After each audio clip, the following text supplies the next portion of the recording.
So guys, meron tayong tinotrouble dito, no? Isang bucket conveyor para sa aggregates, no?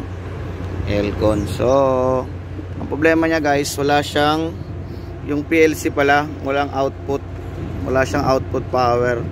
Lahat ng 24 niya wala, pero meron tayong 24 dito sa ating power supply. So meron din siyang 24. So okay lahat ng system niya.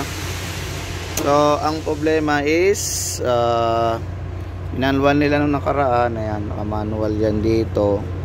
Nilagyan muna ng wiring para mapaandar, para lang gumana yung system.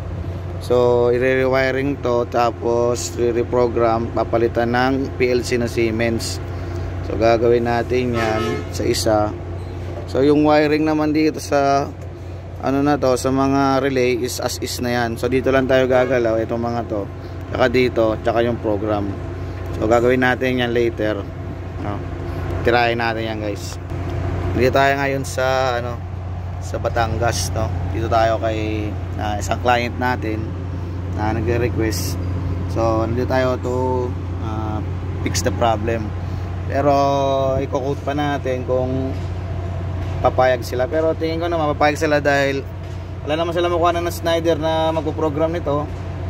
So wala natin ng Siemens. Very ano lang, easy lang yung program nito kasi ang ano nito, ito reverse forward lang naman to, pero may sensor siya na 4. May mga bin kasi doon. So bawat bin may sensor. Kung saan pupunta yung ano, mayroong nakatapat doon na triggering para sa kanya. Meron siyang naka ano na sensor doon. So ito yung naman sa conveyor, itong auxiliary. Ayan, ito yung power supply nila, oh. Omron power supply. Meron din sila step down kasi 440 supply dito eh. So nilagyan na ng step down. So ayan, kompleto yung setup nila, may breaker. So yun guys, next time papakita ko sa inyo, po-program natin to ng buo. Ayan. Okay, see you next time guys again.